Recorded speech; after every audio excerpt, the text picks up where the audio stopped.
With the Commodore VIC-20. The North American house hip. Lovable, unpredictable, programmable. It's The Sims. Hey there, Sport. If you grew up in the early 2000s, there's a good chance that you or someone you knew was hopelessly addicted to this game, The Sims. The life simulator where you can do just about anything, from building your dream home, to working odd jobs, to putting your least favorite sim in the swimming pool, and removing the ladder. But despite being one of the most beloved game franchises of all time, the series hasn't had a mainline entry since 2014. During that time, The Sims 4 has become a buggy mess. Core content cut and sold back at a premium, broken DLCs that were never fixed, and more than $1,000 in microtransactions alone. This was EA's golden goose, one they refused to nurture, instead choosing to lock it in a cage and refusing to feed it. This is The Sims. The Sims was created by Will Wright. In the late 80s and early 90s, his studio, Maxis, was best known for SimCity and a number of other spin-offs throughout the decade. When a firestorm destroyed his home in 1991, Wright began reflecting on consumerism and what it means to rebuild from nothing. This created the spark that would eventually become The Sims. When he first pitched the idea of a life simulator, the rest of the studio was not very impressed. They called it the toilet game because of its mundane, everyday tasks, which included going to the toilet. But Wright was undeterred. He began working on it secretly, and his idea of creating a virtual dollhouse started to come together in 1995. But in 1997, Maxis was acquired by EA, and Project Dollhouse came under threat. EA was heavily in favor of creating action games over some sort of life simulator. And, as one EA exec put it, all they do is eat and shit. But Wright persisted, and, still working in secret, got the game into a workable state for E3 1999. There, tucked away inside the EA booth, The Sims drew one of the biggest lines at the entire event, convincing EA that it was a good idea to make the game. The next year, on January 19th, 2000, The Sims released and quickly became the best-selling PC game of all time. The thing about The Sims is that it's not really a game, at least in the sense that there's no defined objective. There's no high score to beat, no final boss to slay, no narrative arc from start to finish. It's completely open-ended. You, the player, are in complete control. For many, an entire digital world at their fingertips was like an awakening. It showed them the endless possibilities of game making. Many players went on to pursue careers in coding and web development, chasing that dream of making their own game, and also spending tens of thousands of dollars trying to do it. Back then, I bet they wished they had some kind of step-by-step online learning tool that taught them how to code using RPG elements. Thankfully, we're living in 2026, and that exact thing exists. Introducing boot.dev. When I tried out boot.dev for the first time, I was skeptical. I mean, learning code is boring. It's hard. Plus, I'm almost 30. Surely it's too late for me to start learning, right? Well, it turned out to be way more accessible than I expected. Boot.dev is built around keeping you engaged. It's basically a full-on RPG where you earn XP, level up, complete quests, and even fight bosses, all while learning how to write code and complete real-life projects. Boot.dev teaches you back-end web development in multiple coding languages, and gives you tons of courses to choose from. Learn Linux, build a maze solver in Python, build a web scrubber in Go. Heck, they even have a course teaching you how to find a programming job. It's easy, it's intuitive. Boot.dev is changing the way people learn coding, and now is the perfect time to start. Head over to boot.dev and use our code to get 25% off your entire first year on the annual plan. There's a 30-day, no questions asked, money-back guarantee, so it's totally risk-free. Head over to boot.dev right now and start your coding journey. Who knows? You might make the next Sims. Which brings us back to the video.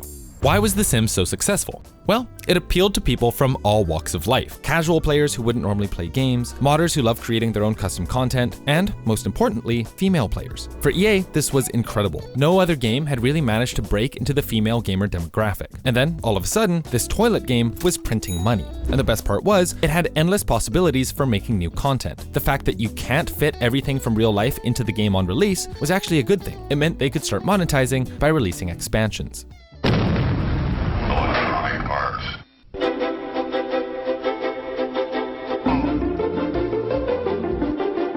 The Sims Live and Large released on August 27th, 2000 and added quite a bit of content into the game. Things like playing the guitar, the Grim Reaper, Santa Claus, and roaches in your house that really reflected real life. And it sold very well. It was abundantly clear that people were more than willing to pay for new content. And in total, The Sims 1 had 7 expansions, which included everything from house parties to a dating sim to the ability to perform magic.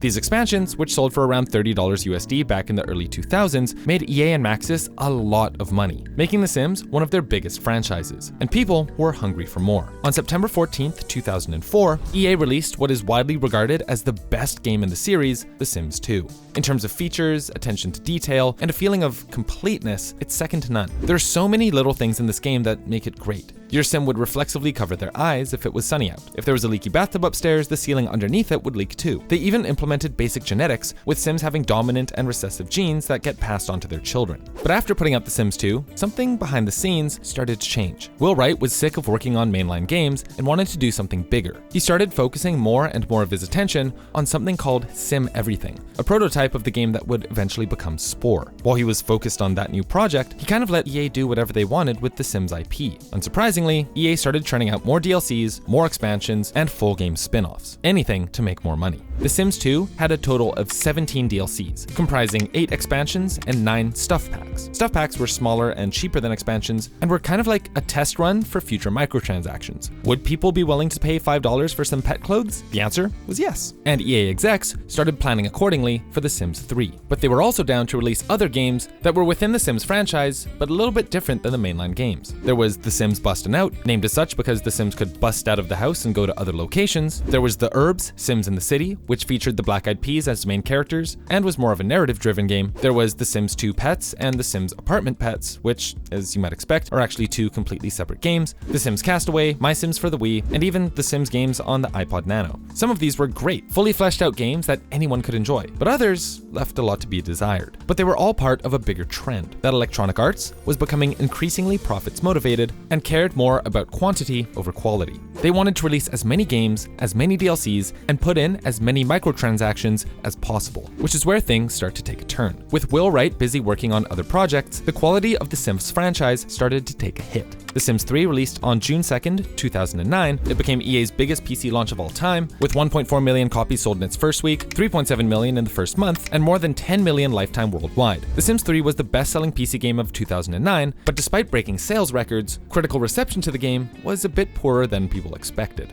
The Sims 3 base game was a little bit more stripped down. There were fewer customization options, some of the staples from The Sims 2 were left out altogether, but while people were complaining, others argued that this was the base game. Of course there was going to be content missing, they'll add it in later.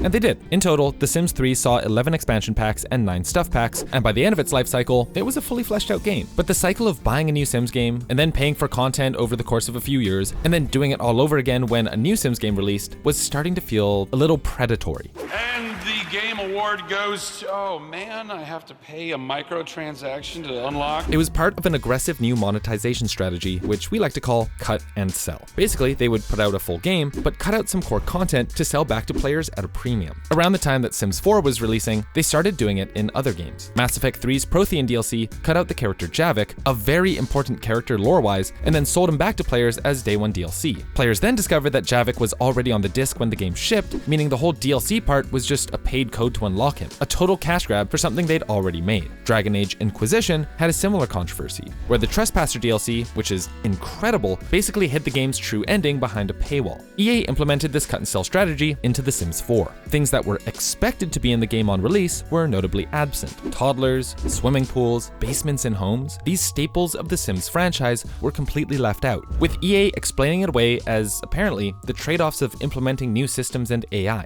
Daring today, aren't we? This answer didn't convince anyone. If the game wasn't finished, maybe it shouldn't have been released. Fans immediately went online and started voicing their complaints. After backlash, EA relented, adding pools and toddlers in a free update. But after being forced to give away all this content for free, they were determined to make it up with other forms of monetization. The Sims 4 created what many players describe as the first DLC for a DLC. On November 10th, 2017, they released the Cats and Dogs expansion pack. This was in line with previous Sims titles, which all had DLC that gave access to pets and pet accessories. But this DLC was different. It only gave access to cats and dogs and was much lighter on content than usual. This was because, the next year, EA released the My First Pet stuff pack, which, among other things, had a ton of clothing and furniture specific to the cats and dogs from the first expansion. So unless you bought the second DLC, you'd be missing out on essential content from the first one, and vice versa. It was a wild bait and switch that left many people stunned, not just for their unveiled greed, but for the price. The cost for The Sims 4 Cats and Dogs today is $55. The My First Pet stuff pack is $15. So in order to get pets and clothing for the pets, it costs a total of $70. That's the price of a whole new game. Like,